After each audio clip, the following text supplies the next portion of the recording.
이제 우리가 사무엘 하에서 이제 주로 이제 다윗의 이야기가 나오는데요. 그 성경에 보면 특히 재미있는 데가 있습니다. 이야기가 있는데, 예를 들어서 창세기, 그 족장들의 이야기가 재미있게 펼쳐져 있습니다. 그 다음에 이제 물론 출애굽기도 그렇지만 이야기가 생생하게 있는 것이 여호수아나 사사기나 또 사무엘상하, 열왕기상하 이렇게 되는데, 이 사무엘상하에서는 가장 중심적인 주제가 거듭거듭 이야기합니다. 누가 나의 왕이냐 하는 면입니다. 누가 나의 왕이냐? 누가 나의 왕이냐? 궁극적으로는 하나님이 우리의 왕이 되어야만 합니다. 근데 하나님이 이 땅을 통치하실 때에 그냥 하나님이 직접 통치하시는 게 아니고 하나님이 택하시는 왕을 두셔서 그 왕을 통해서 이 세상을 통치하시고, 왕을 두셔서 하나님의 백성을 통치하시는데, 그 왕의 가장 모범이라고 할까요? 본이 되는 게 바로 이 다윗 왕입니다. 물론 궁극적으로는 이 하나님이 세우신 왕의 개념으로 구약엔 다윗 왕이 있지만 다윗 왕도 결국은 그림자예요. 실체는 신약의 예수님입니다. 그래서 끊임없이 우리가 다윗 왕을 볼 때는 하나님이 세운 왕으로서의 그 어떤 품성, 특징, 이런 것을 우리가 봐야 되고, 이제 사무엘하 11장 이후부터는 뭐가 나오냐면 그렇게 하나님이 세우신 왕이라도 역시 인간은 별 수 없는 존재다, 이것이 뒤에 나와요. 그러면서 더욱 메시아를 고대할 수밖에 없는 것이 이 구약 성경의 말씀입니다. 바로 그러한 관점으로 우리가 이 사무엘하를 보는 것입니다. 그러니까 많은 사람들이 자꾸 이 구약 성경을 보면서 한 개인 다윗이 잘한 거 못한 거, 그걸 가지고 나의 잘한 거 못한 거 이거하고 연결시키고 도덕률을 적용하고, 이것은 아니다 이겁니다. 이건 아니에요. 하나님이 세우신 왕이라는 관점에서 다윗을 계속 봐야 돼요. 그렇게 하다 보면 그 안에서 하나님의 통치가 어떻게 이루어지고 인간의 잘잘못이 무엇이고, 이런 면이 비로소 그 관점에서 보이기 시작합니다. 다윗은 아주 특별한 존재죠. 구약 성경에서 가장 하나님의 왕으로서의 그 덕목이 제일 많이 있었던 사람이에요. 가장 하나님께 잘 순종했던 사람 중에 하나예요. 그러면서 동시에 가장 사악한 면이 보였던 왕입니다. 이런 다윗이 왕이 됩니다. 드디어 하나님의 뜻에 합한 다윗이 왕이 되면서 점점 하나님의 계획이 드러나기 시작합니다. 그에게서 나타난 이 지상에 하나님이 세운 왕권, 다윗에게 준 그 왕권이 점점 그 정점에서 보여주는 게 바로 예수님에게서 보여줍니다. 사무엘상에서는 두 사람을 비교하고 있어요. 다른 나라와 같은 왕, 그 왕은 사울이었어요. 하나님의 마음에 합한 왕, 그 왕은 다윗이었어요. 그러면서 이제 드디어 사울은 결국 실패하게 되고 다윗이 왕이 되어가는 과정인데, 다윗에 관한 면을 볼 때에도 언제나 그 하나님이 세우신 왕이라는 면에서 봐야 됩니다. 이제 드디어 이제 오늘 1절부터 4절까지 먼저 봅시다. 먼저 보는데, 드디어 이제 다윗의 통치, 새로운 통치가 시작이 됩니다. 드디어 다윗이 오랫동안 기다렸던 그 순간이 왔어요. 오랫동안 기다렸던 순간. 그러니까 거의 다윗이 20년 이상을 기다렸습니다. 기름 부음 받은 이후에 20년이 넘게 기다렸어요. 계속해서 사울 왕의 마수에서 벗어나기 위해서 노력한 세월이 길었습니다. 사무엘상 19장에서부터 31장까지 보면 계속해서 다윗이 도망다니는 것이 나와요. 그렇지만 그 환란의 기간, 사울에게서 도망다니는 그 기간 동안에 다윗은 범죄하지 않습니다. 사울에게 대적하지도 않았고 이스라엘을 대적하지도 않았어요. 그 대적할 수밖에 없었던 때가 올 때마다 하나님이 피할 길을 주셨습니다. 그리고 자기 자신의 하나님이 세우신 대로의 그 스스로를 지키는 면, 의로운 면, 또 신실한 면, 이런 것도 저버리지 않은 것을 쭉 19장부터 지금까지 볼 수가 있습니다. 드디어 이제 사울이 죽었어요. 이제 드디어 새로운 시대가 열립니다. 이제 다윗에 대한 하나님의 계획이 드디어 막 이제 꽃을 피려고 할 때, 이때입니다. 근데 여러분이 그 사무엘 상하, 열왕기 상하를 볼 때, 특히 사무엘 상하를 볼 때 여러분에게 정말 권하고 싶은 것은 옆에 좀 자세한 지도를 옆에 끼고 살아야 합니다. 지도가 없이 엄청나게 많은 지명들이 나오는데 거기가 어딘지 아무것도 모르면서 어떻게 평가를 할 거예요? 이 내용을 이해를 할 겁니까? 지도가 있어야 됩니다. 예를 들어 오늘 나오는 지명에 대해서 잠깐 지도에서 우리 함께 보겠습니다. 몇 가지 지도를 보는데요. 저도 지도가 얼마나 나오는지 잘 모르겠습니다만은, 자, 이것이 다윗의 통치 기간 중에 각 지파별로 있었던 땅이에요.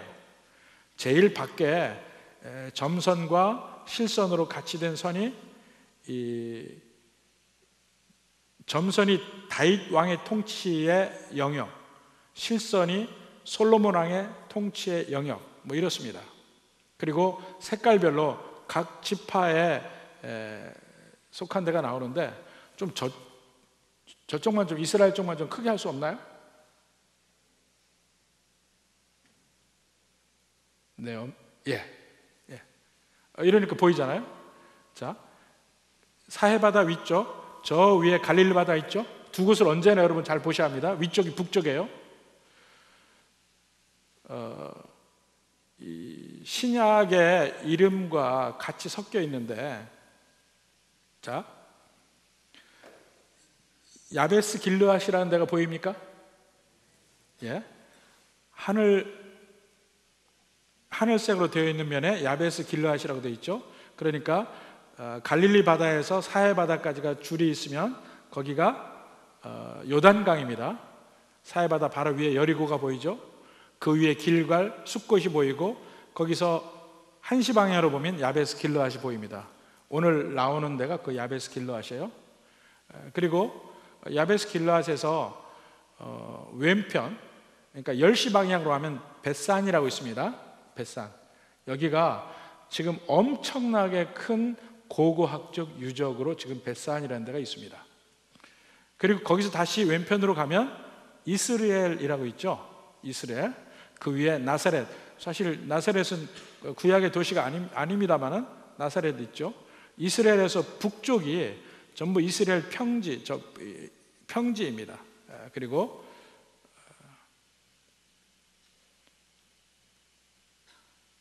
그리고 예루살렘 어디인지 보이십니까? 아래쪽에 짙은 밤색 아래쪽이 예루살렘이 있어요. 이 줄 표시에서 예루살렘 표시 있죠? 바로 그 밑에 베들레헴이 있습니다. 그 밑에 헤브론이 있습니다. 헤브론. 거기까지 여러분이 보시면 되겠습니다. 다음 지도를 한번 봅시다. 다음 지도. 이건 더 큰일 났네.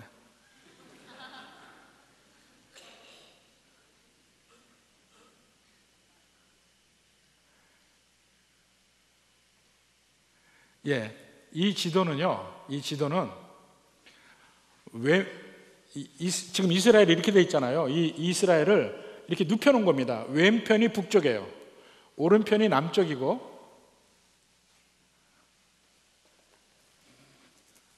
나도 잘 안 보이니.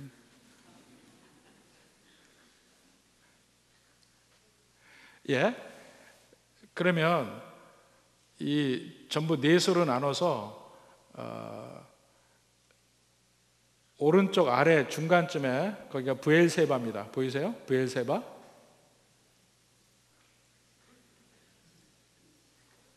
넘어갑시다. 이거 잘 보여서 혹시 이 지도가 필요한 분은 이메일 주소를 사무국에 주시면 거기다 다 쏴드리겠습니다. 그럼 보시면 알아요. 그 다음 지도.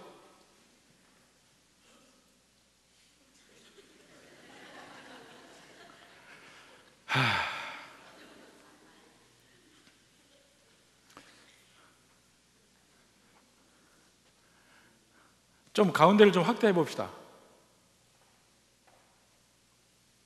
지금 왼편의 위쪽에 파란 데가 갈릴리 바다고요. 오른편 위쪽에 길게 있는 데가 사해 바다예요. 왼편이 북쪽입니다.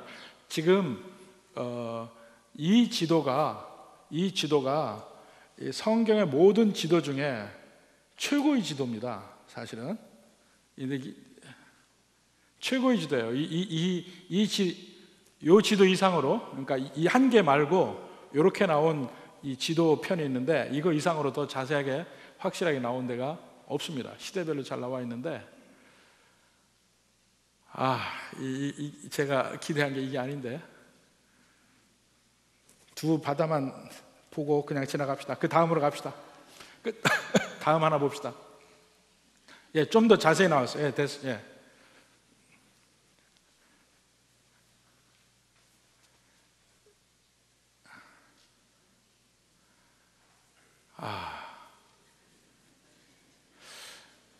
하나 볼 것은요, 제일 가 쪽에 중간에서 약간 아래 이 십자에 그 점 하나 있죠? 거기가 헤브론입니다. 헤브론. 예?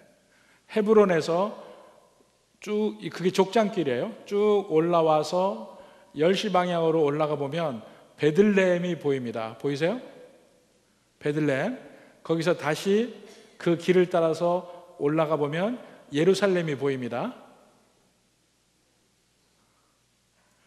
그 길이 쭉 꼬불꼬불하지만 쭉 여기까지 오면 제일 왼쪽 끝에 보면 뭐가 보이냐면 세겜이라는 데가 보여요. 보입니까? 왼쪽 제일 위에서 약간 아래로 내려오면 이 Y자처럼 길 만나는 데 있죠? 거기가 세겜입니다. 세겜. 예. 세겜에서, 예, 거기가 세겜이에요. 세겜에서 쭉 남쪽, 저쪽에 남쪽으로 내려가면 거기에 이제 베델이 있습니다. 빨간 글씨로 써 있는 데가 베델이에요. 남쪽으로 내려갑니다. 거기서 조금 더 남쪽으로 해주실래요? 예, 길이 이게 전체가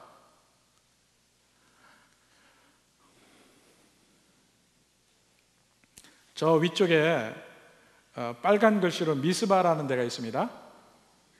미스바 바로 아래가 기브온이에요. 기브온. 이 여호수아서에 보면 기브온도 또 기브온이 있죠. 여호수아서에 보면 여호수아를 속이는 사람들이 기브온에 있죠. 그 다음에 미스바 거기서 맹세하는 게 나오고 왼편에 베델이 있고 오른쪽에 라마가 있죠. 라마가 사무엘의 고향입니다. 베델 있고 베델에서 한참 더 북쪽으로 올라가면 세겜이 있어요. 그리고 중간에 라마에서 오른편이 기브아가 있습니다. 사울의 도시 기브아가 있죠. 기브아에서 조금 더 내려가면 예루살렘이 있죠. 예루살렘하고 여부스라고 써 있어요. 예루살렘에서 조금 더 내려가면 베들레헴이 있습니다. 베들레헴에서 아래쪽으로 해서 내려가면 헤브론이 있습니다. 근데 이 도시들은 여러분이 머릿속에 꼭 넣고 있어야 돼요. 다음 시간에는 지도 시험을 함께 보도록 하겠습니다. 예, 다시 더 남쪽으로 내려가니까 베들레헴에서 4시 방향으로 가면 제일 끝에 헤브론이 보이죠. 그러니까 유다 산지가 세겜까지 해서 헤브론에서 세겜까지 이 백두대간처럼 돼 있어요. 헤브론이 한 해발 800m 정도 브엘세바에서 올라갑니다. 그래서 고원지대로 쭉 가서 고원지대에 베들레헴이 있고 예루살렘이 있고 기브아가 있고 라마가 있고 베델이 있고 세겜이 있고 쭉 그 고원지대 해발 1000m 정도의 고원지대에 그게 있습니다. 그게 유대 산지이고 창세기가 전부 거기에서 일어나고 지금 이 안에서 이제 곳곳에 지도를 다시 그려야 될 것 같은데, 하여튼 실제 다윗이 움직이는 곳곳이 전부 이 지도 안에 다 있습니다. 그 지도를 한번 복사를 한번 할 수 있도록 한번 하겠습니다. 그래서 전부 가지고 같이 봐야지 이거 봐가지고는 도저히 안 되길 것 같습니다. 예, 다시 가서 봅니다. 자, 1절부터 3절까지 이제 다윗이 이제 왕위에 오르는 장면인데요. 자, 제일 먼저 그 후에라고 나오죠. 2장 1절에 그 후에, 그 후에가 뭐냐면 바로 다윗이 그 아말렉 청년을 만났고 사울이 죽은 소식을 알았고 그를 죽이고 나서 슬퍼하면서 그 후에, 그러니까 그 사건과 조금 떨어진 후에 그때입니다. 그러니까 이미 북쪽은 이스라엘이 블레셋에게 대패했고 많은 도성이 빼앗겼습니다. 그러니까 이때는 이 북쪽의 그 갈릴리 호수 왼편은 상당 부분이 블레셋이 이미 차지한 거예요. 블레셋이. 자, 그 사무엘상 31장 7절 봅시다. 31장 7절 보면 골짜기 저쪽에 있는 이스라엘 사람과 요단 건너 쪽에 있는 자들이 이스라엘 사람들이 도망한 것과 사울과 그의 아들들이 죽었음을 보고 성읍들을 버리고 도망하매, 이스라엘 사람들이 성읍을 버리고 도망했어요. 블레셋 사람들이 이르러 거기에서 사니라. 그게 지금 북쪽 지방이에요. 그 갈릴리 호수 지역을 얘기합니다. 블레셋 사람이 들어와서 살았어요. 그러니까 다윗의 초창기에는 이 갈릴리 호수 근처는 다윗이 통치할 수가 없었던 거예요. 그렇지만 이제 그들이 언제 떠나냐 뭐 이런 것은 여기서 더 나오지 않고, 이제 그 후에 이때가 바로 그런 때란 말이죠. 다윗이 여호와께 여쭈아로되 내가 유다 한 성읍으로 올라가리이까 묻습니다. 이제 먼저 하나님께 묻고 행동을 정하려고 해요. 그러니까 사울과는 대비되는 전혀 다른 왕이라는 것이죠. 하나님이 그때 올라가라 하고 이야기합니다. 사실 어떻게 다윗이 하나님께 물었는지는 우리 잘 알지 못합니다. 이 히브리서 1장 1절에 보면 여러 가지 방법으로 구약의 선지자들에게 말씀하셨다고 그래요. 그러니까 여러 가지 방법이 직접적으로 말씀을 들려주시기도 했고, 꿈으로도 보여주시고 환상으로도 보여주시고 음성으로도 들려주시고 여러 가지 사인으로 증표로도 보여주시고, 그리고 그 중에 하나가 뭐냐면 이 대제사장이 가지고 있던 에봇을 가지고 이제 우림과 둠밈으로 판단하는 게 있습니다. 하나님의 뜻을 바로 그것으로도 판단하고 했는데, 다윗은 주로 대제사장을 옆에 끼고 그 우림과 둠밈으로 우리 갑니까 안 갑니까? 누굽니까? 이런 것을 다 하나님의 뜻을 거기서 대부분이 보았습니다. 그래서 어쩌면 이것도 올라갈까요 말까요 하고 그 대제사장의 에봇에 있는 우림과 둠밈으로 하나님의 뜻을 알았을 거라고 생각을 해요. 그러니까 하나님의 대답이 올라가라. 사실 시글락은 아까도 있었어요. 지도에 있었는데 여러분이 어디 있는지 잘 안 보였겠지만은 시글락은 이 셰펠라 지방에 있습니다. 그러니까 구릉지대에 있어요. 그래서 거기가 높은 지대가 아닙니다. 높은 지대가 아니에요. 구릉지대의 가장 남쪽에 있는데, 거기서 헤브론은 해발 한 500-600m 이상으로 더 높이 올라가야만 합니다. 그래서 올라가라 하는 말이 맞아요. 근데 여기서 올라가라고 이야기하는 것은 물리적인 높이 이상의 의미가 있습니다. 하나님이 올려 세우시는 것을 의미하기도 해요. 다윗도 올라가고 왕으로 세움을 받으면서 올라가고, 예수님도 오르십니다. 예수님도 올라요. 물리적으로도 오르고 지위로도 오르고. 근데 그 모든 것이 다윗도 그렇고 예수님도 그렇고 그 하나님의 뜻을 온전히 순종할 때, 심지어는 낮아지라 할 때도 온전히 순종하고 낮아질 때 하나님이 세우시는 것을 경험합니다. 다윗도 얼마나 많이 그 전에 낮아짐을 경험했습니까? 이미 기름 부음 받은 상태에서 앞으로 왕이 되리라는 예언이 있는 상태에서 끊임없이 거의 20년을 사울에게 짓밟혀요. 거의 20년을 매일 도망다니는 생활만 했어요. 이리 도망가면 이리 쫓아오고 저리 도망가면 저리 쫓아오고. 그러니까 심지어는 가다 다윗이 한 번은 모압으로도 도망갑니다. 두 번은 블레셋으로 도망갔습니다. 그런 과정에서 찢기는데 오히려 그 어려운 과정 안에서 다윗은 점점 하나님이 세우심을 경험하기 시작해요. 유대 광야에서 도망 다닐 때 다윗에게 그때부터 사람들이 모이기 시작합니다. 그가 아둘람 굴에 있을 때는 400명 정도가 모여 있었어요. 점점 도망을 다니기는 하는데 그에게 점점 식구들이 늘기 시작해요. 마지막에 그 헤브론에 올라갈 때는 아마 한 수천 명 정도의 사람들이 있었을 거라고 생각해요. 이미 아내도 둘이죠. 많은 군사들이 있죠. 그와 함께한 사람들이 아주 많았습니다. 특히 시글락에서 아말렉이 그 다윗의 일행들을 공격했을 때, 다윗이 없을 때 그 다윗의 그 함께한 사람들을 공격했을 때 이 부녀자와 자식들만 한 600명이 끌려가는 것이 있었거든요. 그러니까 이미 그는 수천 명 이상의 사람들이 있었습니다. 그러니까 20년 이상 고난받는 중에 이미 앞으로 다윗이 통치할 준비 작업이 되고 있는데, 근데 개인적인 삶에서 보면 그 기간이 계속해서 환난과 어려움과 고난과 낮아짐 속에 있어요. 근데 그 순간에 한 번도 다윗은 스스로 높이려고 하지 않았습니다.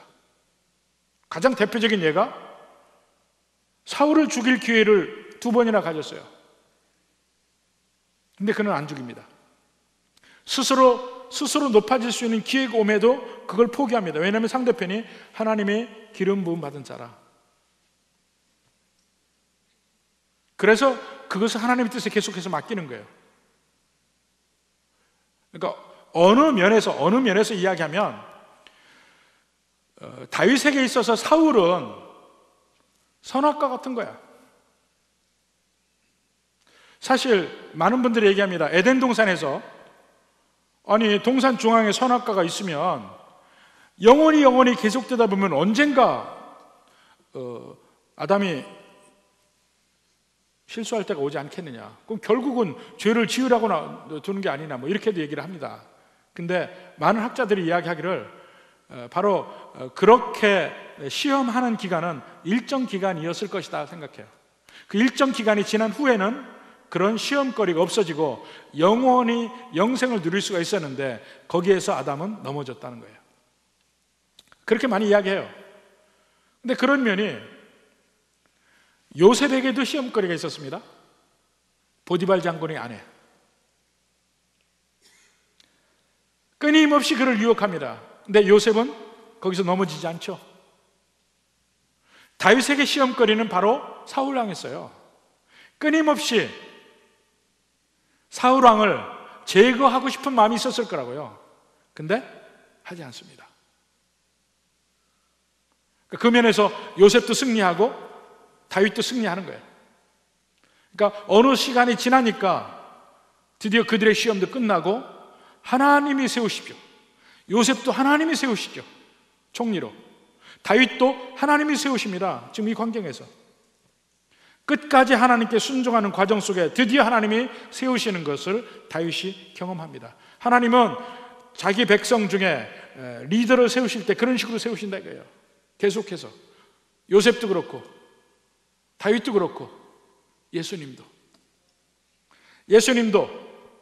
하나님의 아들로서 이 세상에서 죽기까지 순종하셨어요. 십자가에 가는 길까지 죽음도 불사하고 끝까지 가장 낮은, 어느 누구도 가지 못했던 가장 낮은 위치까지 가시죠. 순종하여서. 그러니까 하나님이 높이 세우신 겁니다. 그게 하나님이 세우시는 왕들의 공통적인 특징이에요. 빌립보서 2장 8절에서 9절 봅시다. 사람의 모양으로 나타나사, 예수님에 관한 이야기입니다. 자기를 낮추시고 죽기까지 복종하셨으니, 이게 가장 중요한 덕목입니다. 순종이. 죽기까지 복종하셨으니, 다윗도 거의 죽음에 이르기 전까지 순종했죠. 곧 십자가에 죽으심이라.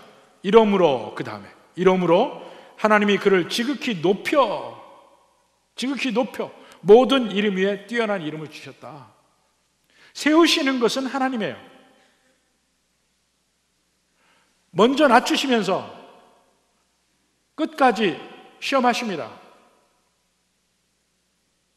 끝까지 그 순종하는 그 종들에게 하나님이 마침내 세우시는 그것을 성경에서 반복적으로 보여요. 그게 하나님의 특징입니다. 자기 왕을 세우는, 자기 리더를 세우는 특징. 드디어 하나님의 말씀이 있습니다. 올라가라. 그러니까 다윗이 질문하는 것은 그거죠. 유다 한 성읍으로 올라가리까 물었어요. 처음에 유다 한 성읍으로. 사울은 베냐민 족속입니다. 그리고 기브아 사람이었어요. 기브아는 예루살렘에서 약간 위쪽에 있는 곳이에요.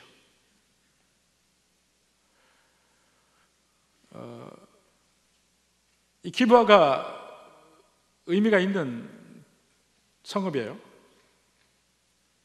사사기 끝에 보면 레위 사람 이야기가 나오죠. 베들레헴에 첩을 든 레위 사람.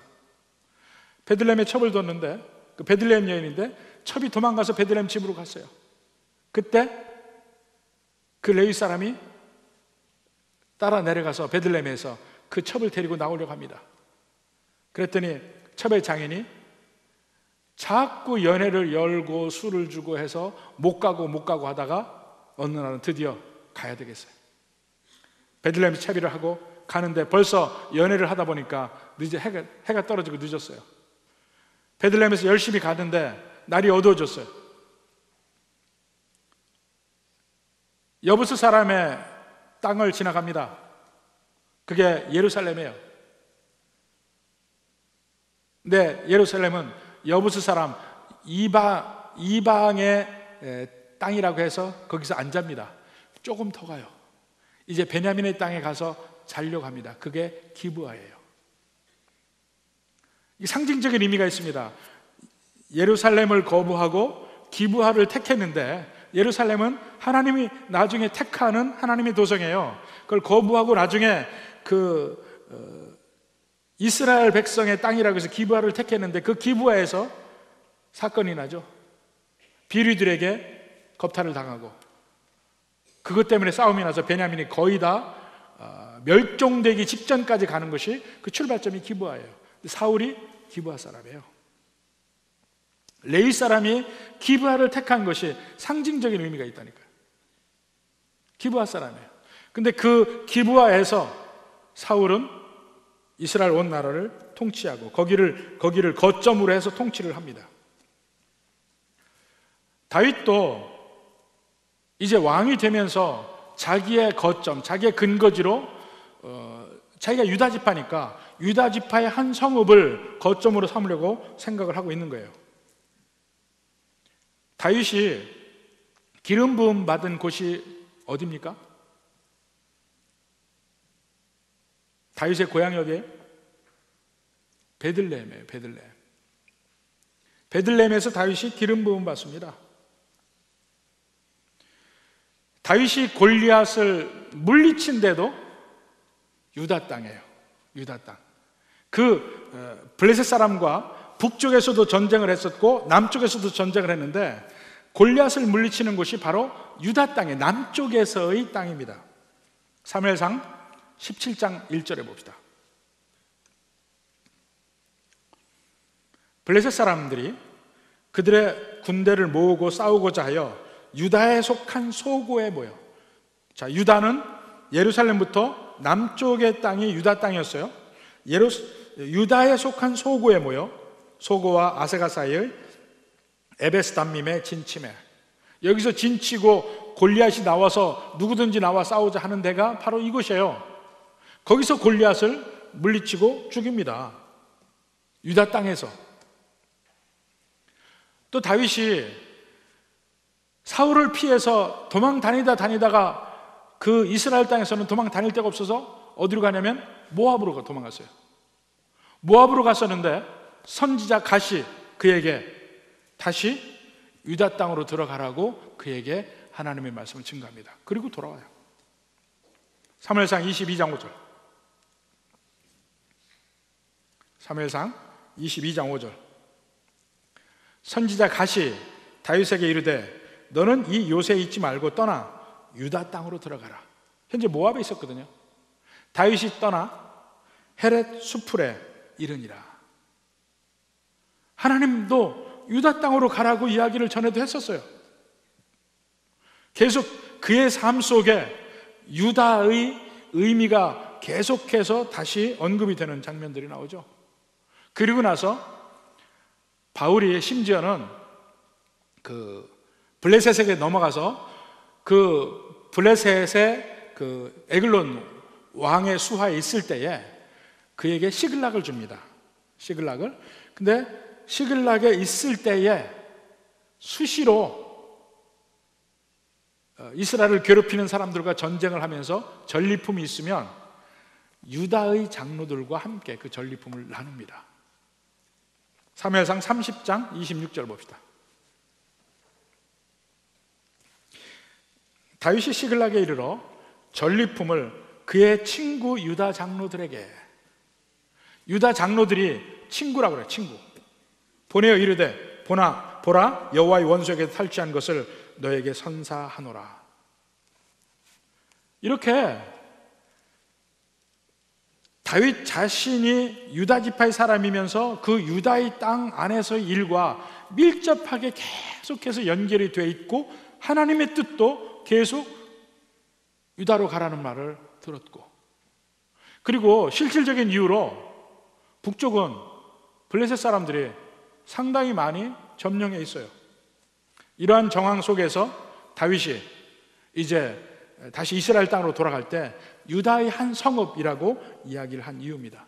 근데 그것을 하나님이 인정하고 올라가라고 이야기해요. 그 다음에 또 묻습니다. 어디로 가리까?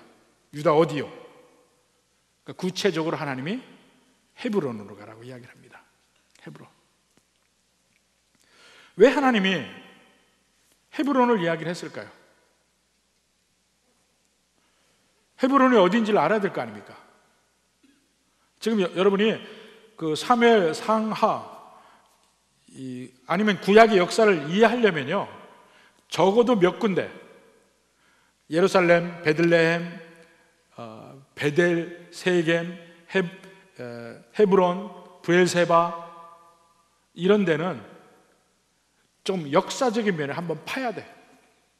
그래서 그 각 지역에 대한 의미를 이해하고 있어야 성경이 좀 이해가 됩니다.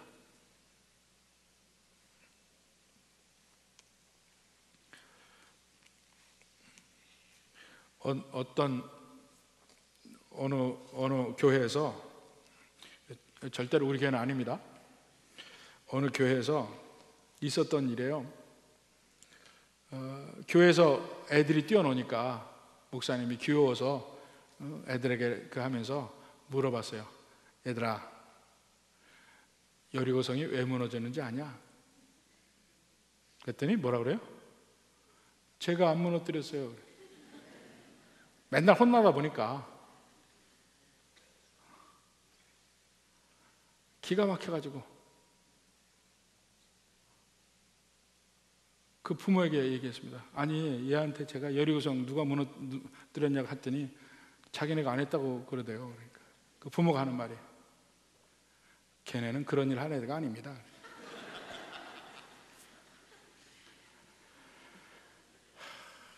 너무 심각해서 장로들하고 당회하면서 얘기를 했어요. 아니, 내가 이러고 했더니 애가 이렇게 얘기하고 부모에게 얘기했더니 그렇게 얘기하고 그러더라고. 그러니까 어느 분이, 그 여리고성이 무너지긴 꽤 심각하게 무너진 모양이죠. 그러더라고요.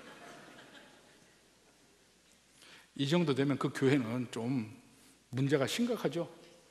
우리 교회는 절대로 그렇지 않습니다. 아멘을 해야지 왜 아멘을 안 할까? 우리 교회는 절대로 안 해. 지금 또 머리 굴린 사람이 있어요. 여리고성이 뭐지? 좀 이 성경 지리도 좀 여러분이 어느 정도 알아야 돼요. 헤브론은 창세기부터 의미가 있는 도시입니다. 제일 먼저 아브라함의 도시입니다. 아브라함이 살던 곳이 몇 군데가 있는데 그 중에 아브라함이 사는 것 중에 정말 중요한 데가 몇 군데가 있어요. 그게 헤브론하고 브엘세바 두 군데가 정말 중요합니다. 헤브론에 있는 마므레 상수리 나무에서 아래에서 여호와께 제단을 쌓습니다. 창세기 13장 18절 봅시다. 이에 아브라함이 장막을 옮겨 헤브론에 있는 마므레 상수리 수풀에 이르러 거주하며 거기서 여호와를 위하여 제단을 쌓았더라. 그죠? 아브라함이 살던 곳이에요. 거기서 거주했다고 그랬습니다. 심지어는 아브라함이 헤브론에 있을 때에 여호와 하나님이 천사 둘과 방문을 합니다. 그것이 바로 이 헤브론이에요. 창세기 18장 1절 봅시다. 여호와께서 마므레의 상수리 나무들이 있는 곳에서, 그게 어디예요? 헤브론. 아브라함에게 나타나시니라. 이때 사라에게 내년 이맘때쯤 아들이 있으리라, 그 말을 하시는 거예요. 이때 소돔과 고모라에 대해서 이야기하시는 거예요. 근데 그 헤브론에 아브라함이 살 때에 하나님이 거기에 찾아오신 곳입니다. 그리고 사라가 죽어서 장사된 것이 헤브론입니다. 이때 아브라함이 막벨라 굴과 그 근처 밭까지 처음으로 삽니다. 그러니까 아브라함과 그 족장들이 하나님이 주심하고 한 그 땅, 그 가나안 땅에 최초로 자기 땅이 생기는 거예요. 그게 헤브론이에요. 헤브론에 땅을 삽니다. 물론 그때 바가지를 써서 비싸게 사요. 그럴지라도 거기서 땅을 사요. 거기에 사라의 무덤이 있습니다. 아브라함도 죽어서 사라 곁에 묻힙니다. 이삭도 죽어서 거기에 묻힙니다. 리브가도 죽어서 거기 묻힙니다. 야곱도 거기 묻힙니다. 레아도 거기 묻힙니다. 이 전부 헤브론이에요. 전부 거기 묻혔어요. 지금도 이 헤브론은 지금 이 아랍의 도시입니다. 아랍의 도시예요. 그 예루살렘에서 아래쪽으로 내려가면 전부 아랍의 도시예요. 그러니까 베들레헴도 아랍의 도시예요. 헤브론도 아랍의 도시예요. 잘 못 갑니다. 꼭 저도 갈라치면은 저는 베들레헴을 한번 갔어요. 근데 다 이런 문제가 있기 전에 가봤고 그 이후로는 전혀 가보지 못했고 헤브론은 아예 갈 수가 없습니다. 근데 거기에 지금도 그 아브라함과 사라의 무덤이 있습니다. 지금도. 그게 헤브론이에요. 그러니까 이 이스라엘 백성들에게 헤브론 하면 정신적 고향이에요. 거기가. 근데 다윗에게 하나님이 유다 성읍 중에 어디로 가리이까? 그러니까 헤브론으로 가라 그러는 거예요. 자, 그럼 다윗이 헤브론으로 가면 어떻게 됩니까? 바로 그 헤브론이라는 곳에서 그 전에 살았던 아브라함과 연결이 되는 거예요. 이 아브라함과 다윗의 그 연결점이 성경에 몇 군데 나옵니다. 그것이 룻기가 하나의 중요한 연결점이라고 제가 룻기 설교할 때 이야기를 했습니다. 다윗이 헤브론에 간 것도 중요한 연결고리예요. 드디어 그 다윗을 통해서 아브라함의 언약이 이어져 가고 하나님께서 아브라함에게 약속하신 것이 드디어 다윗을 통해서 이루어질 거예요. 헤브론을 통해서 다윗과 아브라함이 연결이 되거든요. 근데 마태복음 우리가 신약의 마태복음 하죠. 마태복음 1장 1절이 뭐라고 되어 있습니까? 아브라함과 다윗의 자손 예수 그리스도의 계보라. 아브라함과 다윗이 그들의 연결고리가 바로 이 헤브론이에요. 이 다윗을 잘 이해하는 그 키는 예수님을 잘 이해하는 키하고 같아요. 드디어 다윗이 아브라함과 동일선상에 있습니다. 이제 예수님도 다윗과 베들레헴에서 태어나시면서 다윗과 동일선상에 있어요. 그 장소라는 게 바로 그 의미가 있는 겁니다.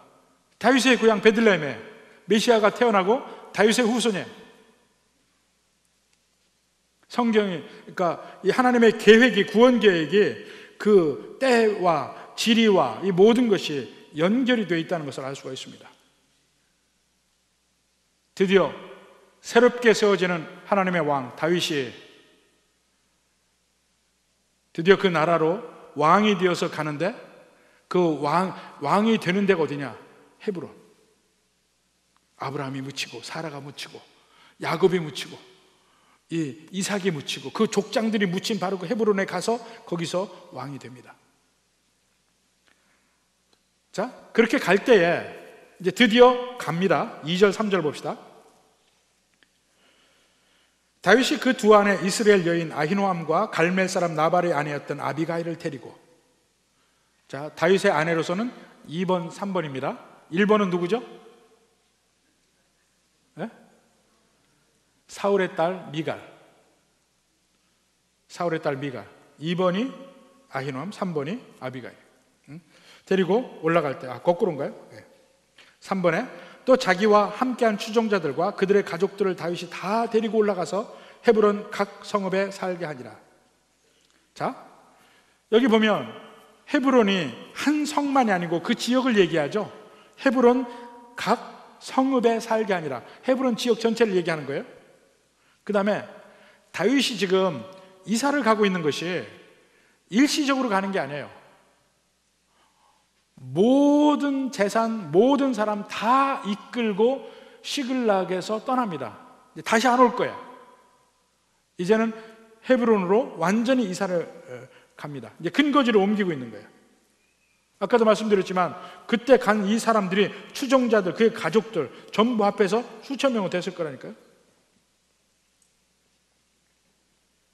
그 중에 아히노암과 아비가일이 있습니다. 둘 다 다윗이 사울에게서 도망 다닐 때 얻은 아내들이에요. 도망 다니기 전에는 사울이 그 딸 미갈을 주었었죠. 도망 다닐 때 얻은 두 아내인데 블레셋에 갈 때도 같이 갔었고, 또 시글락에 살면서 아말렉의 포로로 잡혀도 갔었고, 다시 다윗이 쫓아가서 그들을 다시 구출해냈고, 그리고 이 두 여인의 고향이 전부 유다입니다. 유다죠. 특히 헤브론 지역이에요. 이 아히노암의 고향은 이스라엘이고, 아비가일은 그 나발과 살던 곳이 갈멜이에요. 근데 갈멜산의 갈멜이 아니고 바로 그 남방지방 그 헤브론 지역의 갈멜입니다. 아비가일은 다윗의 둘째 부인이죠. 원래 나발의 부인이었어요. 사무엘상 25장에 보면 그 나발과의 관계가 쭉 나오니까 한번 읽어보시고. 근데 그때 그 헤브론 남쪽에서 다윗이 거하고 남방에서 거하고 나발도 거기에 사는 부자였었는데, 갈멜에 사는 부자였었는데, 나발이 다윗의 요청을 거절하면서 완전히 인격적 모독을 합니다. 그때 다윗이 그를 죽이려고 400명의 소년들을 데리고 갑니다. 이 소식을 그 나발의 아내였던 아비가일이 듣고 쫓아와서 많은 것을 먹을 것 준비하고 쫓아와서 다윗 앞에 엎드려서 다윗에게 이야기합니다. 주는 이러신 분이요, 이러신 분이요, 이러신 분 쭉 얘기하는 것이 다윗이 앞으로 될 왕이라는 것, 그리고 하나님이 세우신 왕이라는 것, 아무도 다윗을 털끝 하나 건드리지 못할 거라는 것, 이 예언적인 말을 전부 쏟아붓습니다. 그 아비가일의 입을 통해서 하나님이 주시는 말이에요. 그 속에 예언이 다 들어있었어요. 그 여인을 다윗이 아내로 나중에 삼습니다. 나발이 죽은 뒤에. 아히노암은 다윗의 셋째 부인인데 잘 알려진 게 없습니다. 단지 그는 다윗의 첫째 아들 암논을 출산합니다. 바로 이런 걸로 알려졌는데, 재밌는 것은 사무엘상도 처음에 출발해서 한 남자와 두 여인의 이야기예요. 한 남자와 두 여인, 그 한나의 이야기에서 나오죠. 사무엘하도 출발점에서 다윗이 그 헤브론으로 갈 때 아내가 둘이었어요. 바로 이 아히노암과 아비가일. 묘한 공통점이 있는 것을 봅니다. 그렇게 해서 헤브론에 가니까 이제 4절에 뭐라 합니까? 유다 사람들이 와서 거기서 다윗에게 기름을 부어 유다 족속의 왕으로 삼았더라. 여기서 유다 사람이라 하면 유다의 장로들을 이야기합니다. 그들이 누구예요? 아까 보았지만 다윗의 친구들이라고 했어요. 다윗의 친구들. 그들은 다윗을 왕으로 세우는데 전혀 거리낌이 없습니다. 어쩌면 그날을 기다리고 있었을 거예요. 지금 이스라엘 전체에서 다윗이 사울의 다음 왕이 될 거라는 것을 모르는 사람이 거의 없었습니다. 바로 그것 때문에 사울이 그 예언의 말을 뒤집기 위해서 그렇게 다윗을 쫓아다니면서 죽이려고 했지만 결국은 그는 하나님을 이길 수는 없죠. 사울이 훨씬 힘이 셌었습니다. 그럼에도 불구하고 그가 하나님을 이길 수는 없었어요. 모든 사람들이, 이스라엘 사람들이 다 알아요. 근데 유다 사람들, 이스라엘 전체 중에 사울이 이스라엘 전체를 다 다스렸는데 그 중에 다른 사람이 아니고 소수가 되는 유다 사람들이 다윗을 왕으로 세웁니다. 근데 우리가 지금 하지 못하지만 그 뒤에 가서 보면 다른 사람들은 다윗을 처음에는 왕으로 세우지 않습니다. 일부만이 인정을 하고 왕으로 세워요. 그렇지만 그렇게 작은 시작이지만 결국은 이 일은 엄청나게 의미 있는 일입니다. 드디어 그 땅에 하나님의 나라가 시작이 된 거예요. 작은 시작이지만 시작이 돼요. 이는 마치 마태복음 13장에 씨 뿌리는 자의 비유하고 비슷합니다. 씨앗을 4군데 뿌렸는데 3군데서는 씨앗이 나지 않고 한 군데서만 씨앗이 나요. 씨앗이 싹을 맺어요. 그래서 열매가 맺습니다. 거기서 100배, 60배, 30배 열매를 맺게 됩니다. 소수의 사람이 믿었는데 그게 바로 예수님 얘기예요. 분명히 예수님 이 땅에 메시아로 오셨는데 자기 백성들이 그를 영접하지 않습니다. 그를 영접한 소수의 사람들, 그 제자들을 통해서 하나님의 나라는 이루어질 거라는 거야. 그 예수님의 모형인 다윗도 출발이 똑같아요. 하나님이 세운 왕이라는 것을 온 이스라엘이 다 알아. 이미 기름 부음 받은 하나님의 왕, 사울 뒤를 이을 왕이라는 걸 다 아는데도 그를 왕으로 인정한 것은 유다 지파밖에 없었어요. 처음에 시작이 그렇게 미약하게 연약하게 시작을 해요. 왕으로 이미 부르심을 받았음에도 불구하고 20여 년 이상 고난을 당하다가 비로소 왕이 되는데 그 왕도 아주 미약한 왕으로 시작을 해요. 그렇지만 결국은 그의 왕이 고대 근동을 다 엄청나게 영향을 미칠 만한 그러한 왕국으로 크게 되는 것입니다. 왜냐하면 그가 하나님이 택하신 왕이기 때문에. 하나님의 구원 계획이 그렇게 흘러가요. 얼마만큼 하나님의 구원 계획이 사무엘상에서부터 정교하게 이루어지고 아브라함의 언약에서부터 정교하게 이루어지는지를 우리가 한번 봐야 돼요. 그 가운데에서 인간들은 각자 자기 마음대로 하는 것 같아. 온갖 악도 있고 심지어는 주인공들도 잘못하고, 그런 모든 와중에서 결국 서게 되는 것은 뭐냐? 하나님의 계획만이 섭니다. 하나님의 뜻만이 섭니다. 인간들에게는 사울이 정말 좋아 보였어요. 근데 그는 겨자씨가 아니고 배추씨였어요. 처음에는 크게 보이는데 작은 열매로 끝났어요. 다윗은 정말 작아 보였는데, 그리고 그 이후에 20여 년 동안 사울에게는 그러한 연단의 시간이 없었어요. 다윗은 엄청난 연단의 시간을 가졌습니다. 자기의 잘못이 없음에도 불구하고. 그리고 마침내 시작을 하는데 그 시작도 아주 미약해. 작은 시작이야.